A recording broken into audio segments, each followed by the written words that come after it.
آج دلیل آپ نے ابن ماجہ کی حدیث لکھی ہے، حضرت تمیم داری حدیث کے راوی ہیں، اعلیٰ حضرت نے لکھی ہے، فرماتے ہیں جو حضور کی پناہ میں آیا بچ گیا۔ دلیل دیتے ہیں، فرمایا انسان جانور بھی آتے تھے تو بچ جاتے تھے۔ حضرت تمیم داری رضی اللہ تعالیٰ عنہ فرماتے ہیں کہ ہم کھڑے تھے، ایک اونٹ دوڑتا ہوا آیا، نبی کریم صلی اللہ علیہ وسلم کے پہلے اس نے قدموں پہ سجدے کیے۔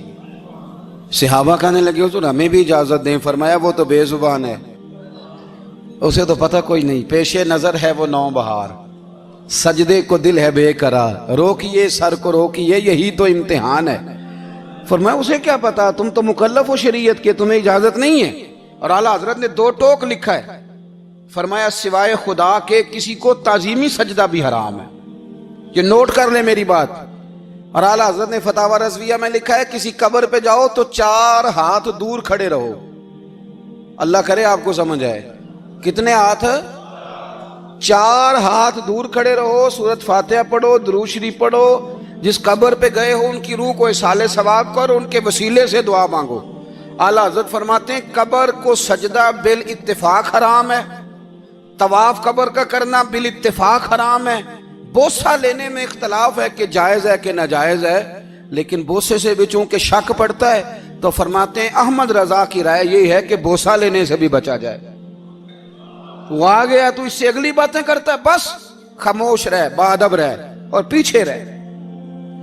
تو حضرت تمیم داری کہتے ہیں یہ حدیث اعلیٰ حضرت نے لکھی ہے لمن والعلا میں، فرماتے ہیں کہ اونٹ نے پہلے سجدہ کیا، قدم چومے، پھر اس نے حضور کے کان میں کوئی بات کہی، روزے دے دوالے نے غلامہ دیاں ٹولیاں، ایک پہ سن دے کروڑاں دیاں بولیاں، یعنی اونٹ نے بات کی تو حضور نے وہ بھی سن لی۔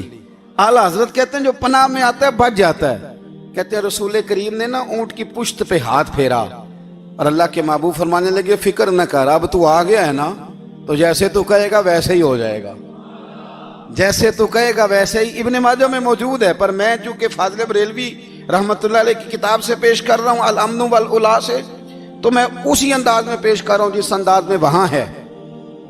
حضرت تمیم داری کہتے ہیں کہ ہماری سمجھ میں بات کوئی نہ آئی، تھوڑی دیر گزری تو کچھ لوگوں نے ہاتھوں میں رسیاں پکڑی ہیں، خنجر پکڑے ہیں، دوڑے آئے، یا رسول اللہ یہ ہمارا اونٹ ہے۔ حضرت تمیم داری کہتے ہیں میں نے دیکھا کہ جب وہ آ گئے نا خنجر لے کے تو اونٹ حضور کے پیچھے چھپ گیا، آج لے ان کی پناہ، آج مدد مانگ ان سے، وہ حضور کے پیچھے چھپ گیا۔ تو کہتے ہیں کہ نبی کریم صلی اللہ تعالیٰ علیہ وسلم نے فرمایا کیا مسئلہ ہے بھائی؟ یا رسول اللہ ہمارا اونٹ ہے، ذبح کرنے لگے تھے دوڑ آیا ہے۔ تو حضور فرمانے لگے وہ تو تمہاری شکایت کر رہا ہے۔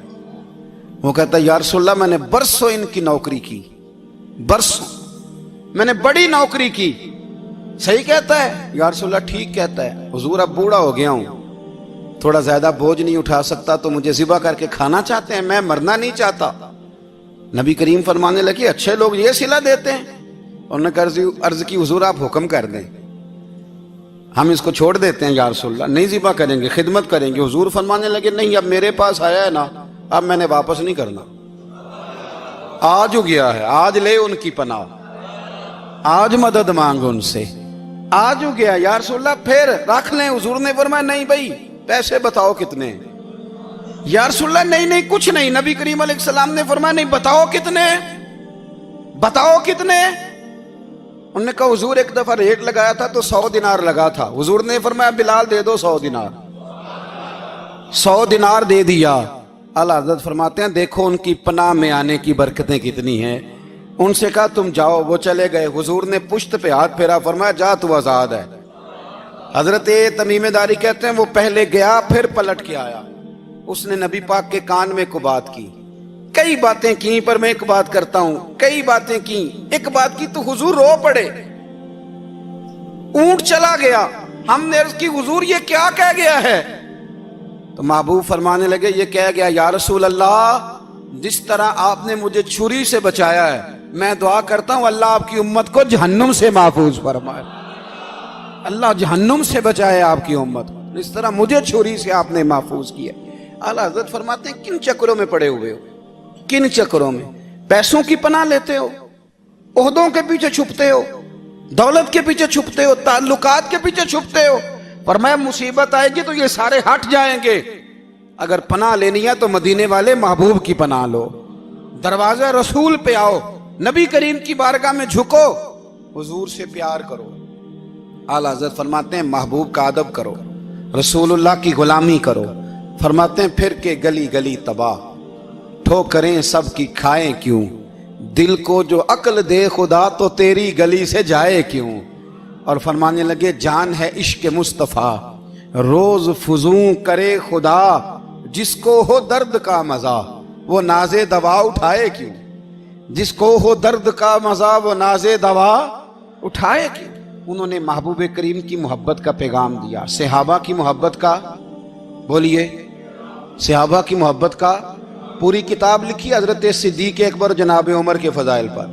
اور مزے کی بات یہ ہے کہ اعلیٰ حضرت نے نا اردو شاعروں میں سے کسی کو توفیق نہیں ہوئی حضور کو شہنشاہ کہنے کی، اعلیٰ حضرت نے کہا میرے نبی شہنشاہ ہیں۔ دلیل کیا دی؟ فرمانے لگے پڑھو ترمذی، حضور نے فرمایا میرے دو وزیر زمینوں میں ہیں، دو آسمانوں میں۔ زمین کے دو وزیروں کے نام ابو بکر اور عمر ہیں، آسمان کے دو وزیر ہیں جبریل اور میکائیل۔ تو اعلیٰ حضرت کہنے لگے حضور وزیر تو کسی شہنشاہ کے ہی ہوتے ہیں، پھر کہہ لو نا شہنشاہ۔ تو پھر فرمانے لگے حاجیو آؤ شہنشاہ کا روضہ دیکھو، حاجیو آؤ شہنشاہ کا روضہ دیکھو، کعبہ تو دیکھ چکے اب کعبے کا بھی کعبہ دیکھو، کعبہ تو دیکھ چکے اب کعبے کا بھی، غور سے سن تو رضا کعبے سے بھی آتی ہے صدا، میری آنکھوں سے میرے پیارے کا روضہ دیکھو۔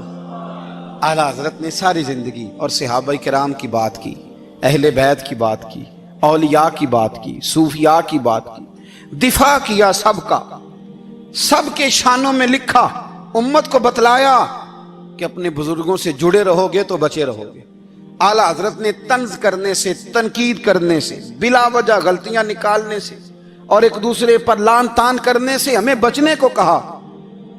اعلیٰ حضرت فرماتے ہیں کوئی علم اگر آ جائے نا تو اس کا معنی یہ نہیں کہ سب کو جاہل سمجھ لینا چاہیے۔ سمجھ آ رہی ہے میری بات کی؟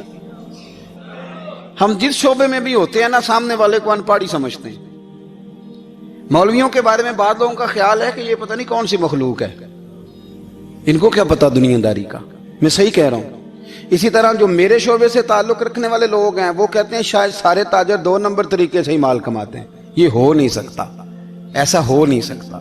ہمیں نا دوسروں کی اہمیت کی خبر رکھنی چاہیے۔ ہم ایک دوسرے سے پیار، ہم طنز کرتے ہیں، تنقید کرتے ہیں۔ فاضل بریلوی منع کرتے تھے، آپ فرماتے ہیں یہ طریقہ